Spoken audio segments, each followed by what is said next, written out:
Franz-Olivier Gisbert, bonjour. Enfin observateur de la vie politique française, que pensez-vous du retour de Nicolas Sarkozy? Est-ce que les affaires qui le menacent sont un frein à sa candidature? Je pense que pour lui, ce n'est pas bon de se déclarer maintenant. Là, il est parti en campagne, même si c'est soi-disant pour prendre la présidence de l'UMP. Tout le monde a compris que voilà, il est là pour la présidence de la République.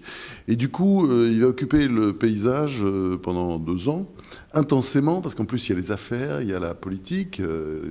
Et donc, je pense qu'il risque de lasser un peu. En fait, le fait qu'il se présente maintenant, c'est une très bonne nouvelle pour Alain Juppé et François Fillon, qui restent, à mon avis, enfin, à mes yeux, d'observateurs, plutôt les 2 candidats favoris. Je pense que dans l'affaire, bizarrement, Nicolas Sarkozy sera plus un outsider. La bonne solution pour Nicolas Sarkozy, ça aurait été de se tenir à l'écart, d'arriver au dernier moment, au moment d'ailleurs où François Fillon et Alain Juppé s'affronteraient, parce qu'ils sont appelés à s'affronter forcément, et c'est vrai que c'est un affrontement assez bizarre, parce que comme ils sont quand même assez proches, on se dit toujours que les affrontements, quand les gens sont très proches, et même s'entendaient bien avant, ça peut être beaucoup plus dur que prévu.